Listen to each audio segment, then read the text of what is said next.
Lord's peace be with you. I'm Pastor Stephen Gjerde. Let's get the camera a little bit better there. And this is the Bible study for Sunday, August 30th. And so the last Sunday in August, and soon we will be heading towards a new season of learning, which I'll talk a little bit about when I get to the end of this lesson today. But for today, we are still in the book of Proverbs, and Pastor Pinzel last Sunday spoke with you about the very final chapter of the book of Proverbs, which interestingly enough ends with a, what shall we call it, an encomium, encomium. I don't think I'm saying that right, but a sort of a psalm of praise almost in thanksgiving for a virtuous wife, which is very interesting because the whole book of Proverbs, generally speaking, sounds as though it's addressed to young men, which probably in its original context it was. It was probably addressed to young men to help show them the way of faithfulness as they grow in years. And so it's teaching from parent to child, but primarily in its original context from father to son. And so very interesting that it ends with this hymn of praise about a virtuous woman or a virtuous wife, suggesting to the young men, I mean, there's lots of ways to interpret that. Sometimes people get very upset about it because it sounds sexist, to praise a woman from the perspective of men. But it's very interesting because it suggests that for all of this wisdom, that the fitting end to wisdom is the recognition of the virtue that women may bring to a man. That the conclusion to all of this is to recognize the value and wisdom and virtue of women. That's, and in particular, a man's wife. So that's very interesting because, of course, it militates against a man looking upon his wife as simply a servant. It militates against the belief that wisdom is something only for men and does not involve women. It's something that I think is really just a compelling conclusion to this book of Proverbs. So since Pastor Pinzel went over that last week with you, but since we are nearing the conclusion of the book of Proverbs, our study in this book, I thought we would look at some of the other final chapters as we near the conclusion and at what those final chapters have to say about living in our present day and age, which, as it's good to remember, really isn't necessarily all that different from prior days and ages. Like someone once said, God did not start creating a different kind of human being in 1917 just because the communists took over Russia. God did not start creating a different kind of human being in the Enlightenment era, the time when all these discoveries of science were made, just because of those discoveries of science. We did not become necessarily a different kind of creature just because we made it to the moon. Human beings have certain universal problems and universal experiences across every age. And so this study, I think, in Proverbs helps us reflect on what that age then, the wisdom spoken in that age then, how that wisdom speaks to our age now as well, because of course it comes from God, who also is timeless, who is universally present, shall we say. And I think it's especially important because people, as Christians, we especially need right now, I think, a little reminder how to conduct ourselves, not simply how to behave, but how to conduct ourselves in the present circumstances that we face. And the book of Proverbs helps us do that, and to do it in a way that doesn't just give us sort of rules that say, well, act this way, but that gives us insight as to why it should be so. So, with that in mind, let us look at chapter 27. Chapter 27 in the book of Proverbs. I will read a portion of this chapter and then comment upon it. Do not boast about tomorrow, for you do not know what a day may bring. Let another praise you, and not your own mouth, a stranger, and not your own lips. A stone is heavy, and sand is weighty, but a fool's provocation is heavier than both. Wrath is cruel, anger is overwhelming, but who can stand before jealousy? Better is open rebuke than hidden love. Faithful are the wounds of a friend, profuse are the kisses of an enemy.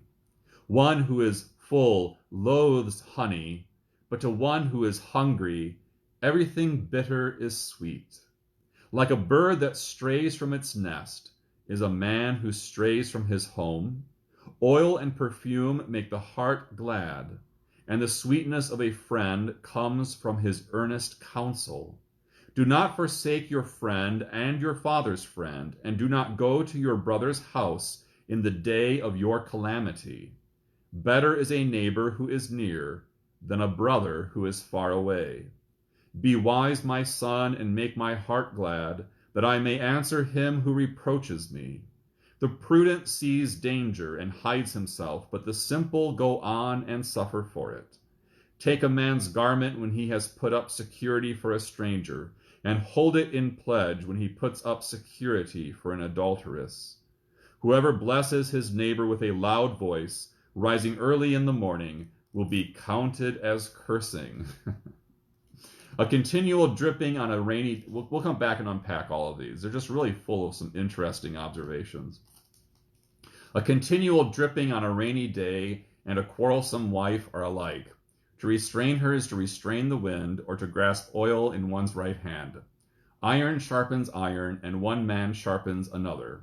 Whoever tends a fig tree will eat its fruit, and he who guards his master will be honored. As in water, face reflects face, so the heart of man reflects the man. Sheol and Abaddon are never satisfied, and never satisfied are the eyes of man. The crucible is for silver, and the furnace is for gold, and a man is tested by his praise. Crush a fool in a mortar with a pestle, along with crushed grain, yet his folly will not depart from him. Know well the condition of your flocks, and give attention to your herds, for riches do not last forever, and does a crown endure to all generations. When the grass is gone and the new growth appears, and the vegetation of the mountains is gathered, the lambs will provide your clothing, and the goats the price of a field. There will be enough goat's milk for your food, for the food of your household, and maintenance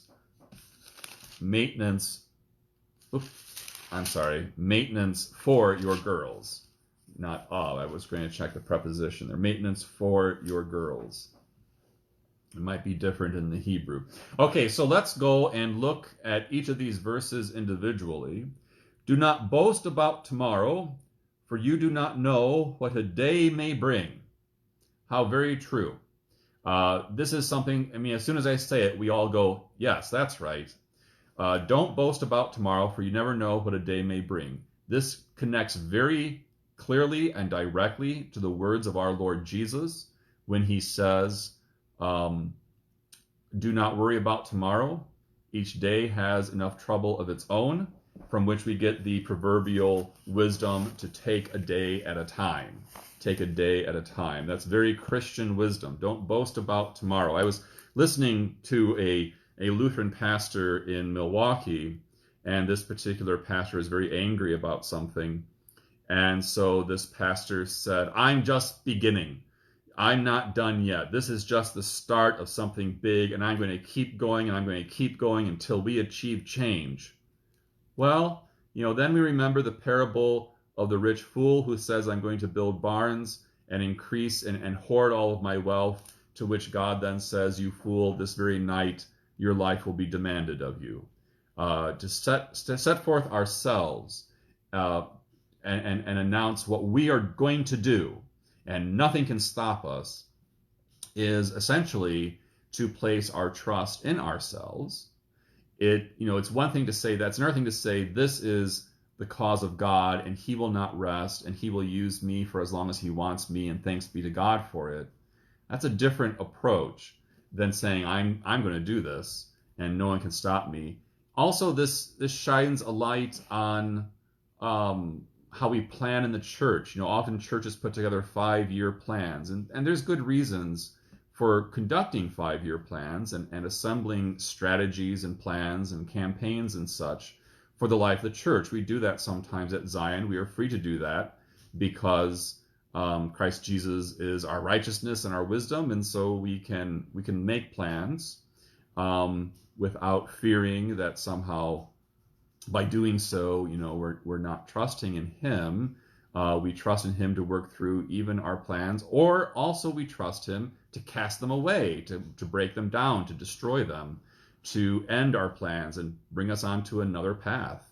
And that sometimes happens. We've experienced that in the life of our congregation and in our personal lives in all sorts of ways over this past year, the past 2 years.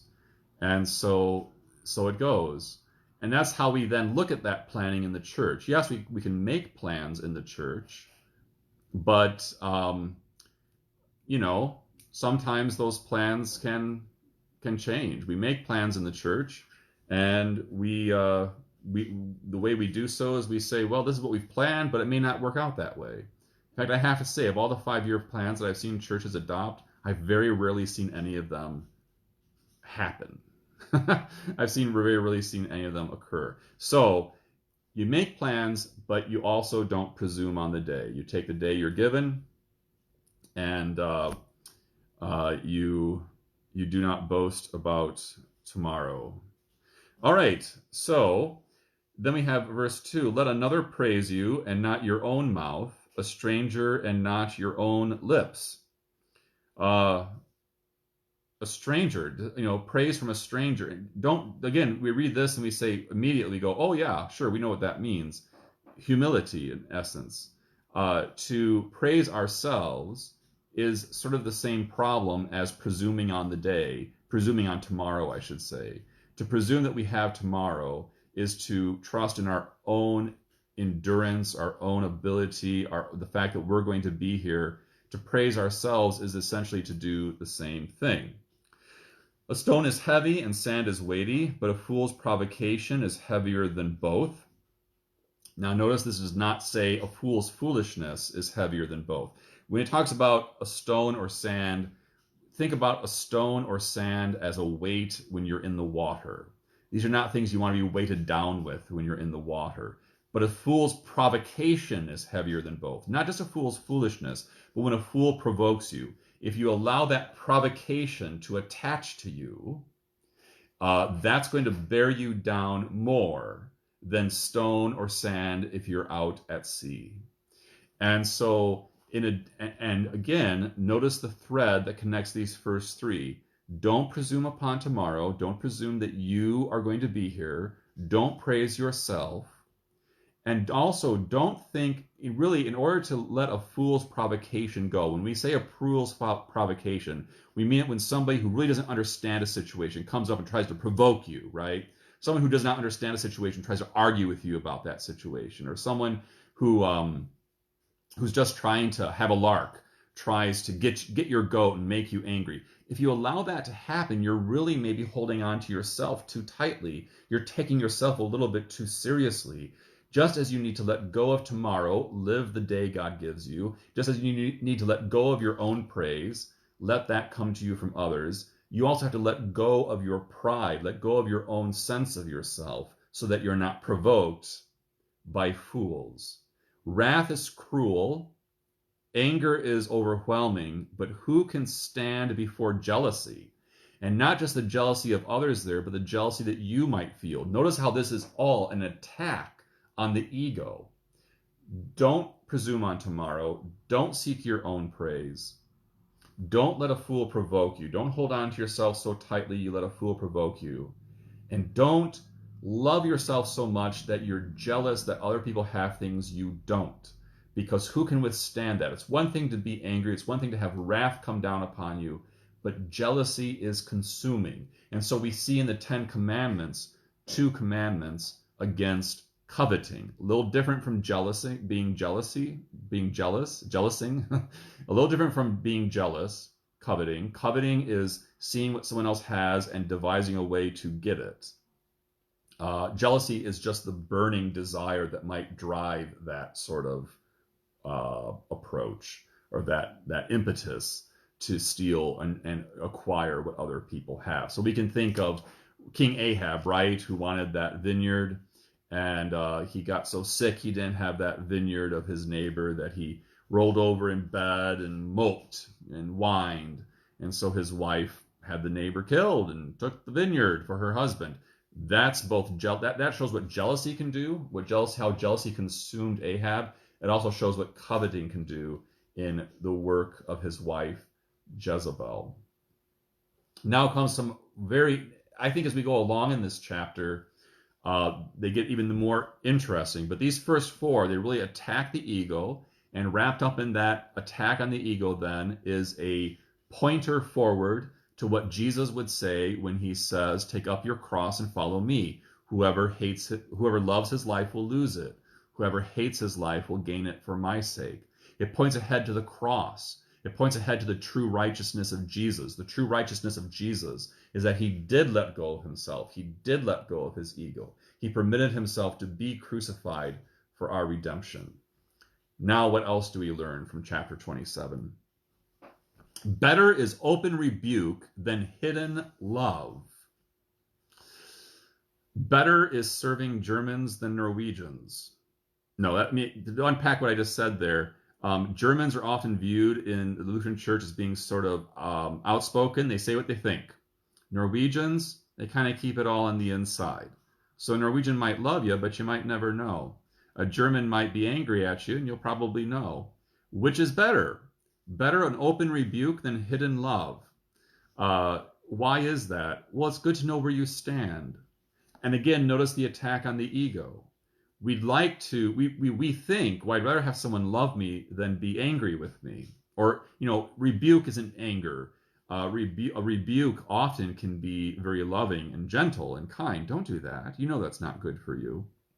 And so we shouldn't think of it just as anger or just as irritation and annoyance. Rebukes don't have to be that way. But really, when we say we'd rather have somebody love us than rebuke us, what we're saying is I really want my sense of myself to remain intact. I want me to be well thought of at all times, even if I never know it. That's holding on to the self as opposed to letting go of the self, the vulnerability of the cross of Christ, which allows that rebuke to come in and to consider the rebuke, to know where we stand in that relationship, as opposed to a hidden love where you just don't even know what's going on. And really, a hidden love is in a way a kind of abandonment, isn't it? A hidden love, a love that hides itself, is a love that it's not just a love without courage, but it's a love that fails to ultimately be love, right? Because what is a love that doesn't reach out? What is a love that doesn't reveal itself? It's ultimately a love that is more of a wish and perhaps more selfish than a rebuke can be. A rebuke timely spoken can be a great gift for all of us because it intervenes and helps show us a better way. Again, this is where we see the cross. Better the cross, better the crucifixion of Jesus, better his sacrifice for our sins, than simply muddling along in sin and God hiding his love and not intervening to redeem us and deliver us from the way of death. Faithful are the wounds of a friend, profuse are the kisses of an enemy. I think we all know what that's saying. Again, we would prefer to have everything be peaceful, loving, but just because you get lots of kisses, doesn't mean that person necessarily loves you.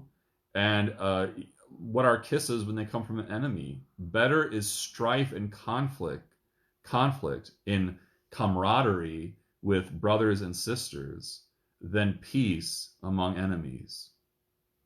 And all of this helps us now reflect on the times in which we live. If I can just pause. Well, one more statement, and then I'll pause. Verse 7, One who is full loathes honey, but to one who is hungry, everything bitter is sweet. One who is full loathes honey. Someone who has everything he needs doesn't care to have more. Someone who has everything he needs maybe can't appreciate the goodness around him. But someone who is hungry loves all things, even the bitterest of herbs. The most bitter herb is sweet to a man who's hungry, right? Because his stomach is empty. So this goes to the question of desire. Now remember, if we're satisfied, we are satisfied in ourselves. We are full. We don't need anything outside of us. Again, it points inward to us being satisfied. Hunger points us outward. Hunger drives us to seek what's outside of ourselves for satisfaction. And so someone who's turned outwards, someone who seeks help from beyond himself. In Lutheran theology, this is called the extra nos, from beyond ourselves. And I think other theologies too would talk this way.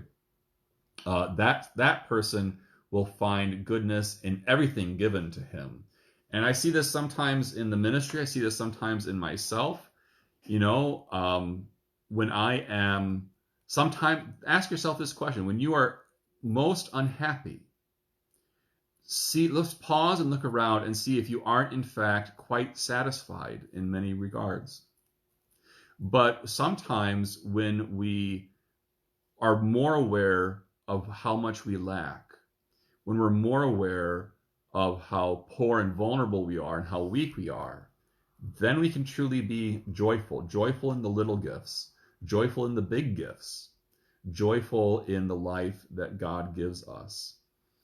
This is like giving forgiveness to somebody who doesn't think he has any sins. You don't care if you forgive him or not. But someone who is hungry for forgiveness will find any indication that the relationship is not broken sweet as honey. So we pause and think about the times in which we live. We live in a time when there are many people trying to provoke Christians. There are many people boasting about tomorrow. People who are praising themselves, tooting their own horn. It doesn't matter. This is, none of my statements have hidden people, a particular person that I'm talking about. This is just the spirit abroad in the land everywhere. People are tooting their own horns. They're presuming on tomorrow and announcing what they're going to do tomorrow, and living as though, we have that phrase, living as though there is no tomorrow. Some people live as though there will always be tomorrow, which is probably more foolish. People who are jealous and coveting, seeking to take from others and have it for themselves. People who are being disingenuous, and we can in the midst of that situation, we can have this response of wanting to just keep things peaceful. Let's just try to keep things even keel. Let's just overlook all of these differences and let's just give each other kisses. Let's just be kind to one another and ignore the problems. Well, that isn't necessarily kindness. Better an open rebuke than hidden love. Now is a time for the Christian, the way the Christian lives in such a time as this is to be crucified in our soul, to remember our baptismal union with Jesus, in which we have died with Christ, and remember then that the way for us is the way of the cross, to crucify the ego, to crucify our concern for ourselves, to crucify our high sense of ourselves. That's how we'll be light in the darkness. That's how we'll be different from the world around us, by walking that particular path of humility. What a shock that would be for the world. To find someone who's joyful in the day, no matter the circumstances. I just talked to someone this morning about that, who said, how do I give thanks in every circumstance? When in my circumstance, I'm facing some problems in my circumstance. Well, that's where we remember that we belong to an alternate reality. We belong to a new creation. And the truth about us is what is revealed in Jesus, and not what we experience in our own flesh or in our own soul. The truth is what Jesus has experienced in his flesh and in his soul. And what he has experienced is the almighty love of the Father, which never let him go, but raised him from the dead. And that's the truth for you as well. That's the truth for you as well. And so since you are held by such a love, why not be crucified in your ego and let yourself go? Why not be vulnerable? Why not let the rebukes come? Don't be provoked. Rather, learn from what's happening around you. And at the same time, don't be swayed or carried away by those who are presuming on tomorrow and seeking their own praise.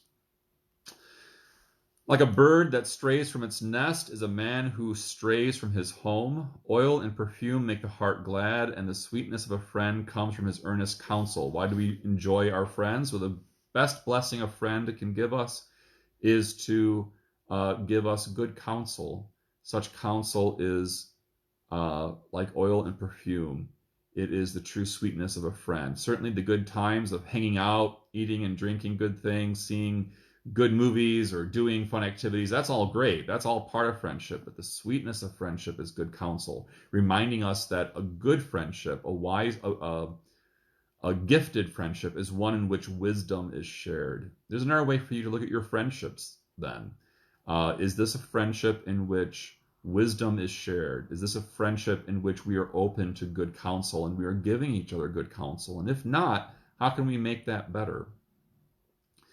Because remember, the blessing of our Lord is his word to us. Certainly his companionship, his care, and his love, but all that is given to us through his word, through his counsel. That is why he is our best friend. Like a bird that strays from its nest is a man who strays from his home. Birds should not stray from their nests. Nests are safe. Birds usually stray from the nest when they're looking for something that they lack.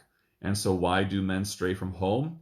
Often they're going because they think they're lacking something or they are lacking something, but they shouldn't do that. Safety is found at the home. So stick to your home. Love the home. Mother Teresa said, if you want to change the world, go home and love your family. Probably, I mean, that's, again, a strongly Christian ethic right there, and one of the best things we can say right now. If you want to change the world, go home and love your family. Great sermon I once heard where someone said, all this claptrap about loving your neighbor, you can't love your family. I'm going to stand up here and tell you to love your neighbor, and you folks can hardly, love your first cousins. You can hardly love your uncles and aunts. Sometimes you don't love your kids or your parents or your spouse. Why don't we start there? Why don't we start there with the neighbors that we see every day and that God has given us through connection of blood, right? It was a really good sermon and a good reminder when we start wanting to, again, lay plans for ourselves and imagine ourselves great uber-duper, super-duper lovers of mankind. Well, if you're a great lover of mankind, well, look at your family. Is there anybody there that you're not loving quite as you should? Usually there's some way we can improve in our love of our family. Not that we should not care about others outside of our family, but let's not fool ourselves to the neglect of our family. Do not forsake your friend and your father's friend, and do not go to your brother's house in the day of your calamity. If you have a problem, don't just go dump it on somebody else, I think is what that is saying. If you have a problem, bear your problem. Pastor Pinsel, what time is it? 1:45. So I need to wrap this up. You can just get lost in the Proverbs. I kind of got a little lost in the Proverbs today. I mean, I just think each one is so full, not just of common wisdom for how to live our life, but also so full of pointers forward to the grace of Christ. And in particular, in this chapter, the grace of his cross, which is grace. I mean, grace is grace. And the grace of Christ is the grace of his cross, his death for us, his crucifixion for our sake. We are now joined to that way. And so we permit ourselves to be crucified. And when we find our ego dying, we give thanks for that, strangely, because we know that in dying we live. In dying to this life, we are living to a new life. And all of the ethics, all the behavioral counsel of how to conduct ourselves that comes from Proverbs is really flowing from that particular ethic, that event of the Son of God becoming flesh and pouring himself out for our sake. Everything flows from that in the whole universe. Even the beginning of creation flowed from Jesus pouring himself out for our sake. So God's peace be with you. What we're going to do after we get done with Proverbs, one more Sunday on Proverbs, I think, And then starting September 13th, we're going to have a study. Proverbs has been just sort of a survey of the book of the Bible. The study coming up on September 13th is going to be entitled, What's So Good About Being Christian? Because it's a good question. What's so good about it? Is it just that we're waiting to rise from the dead and go to heaven? What's so great about the Christian life? As we look at the world and maybe are a little dissatisfied with it lately, as we maybe look at our lives and wonder, what's so good about my life? We have an antidote, we have a balm and medicine in the goodness of the Christian life. There's something so inexorably good about the Christian life. And we're going to unpack that using Holy Scripture starting September 13th. God's peace be with you.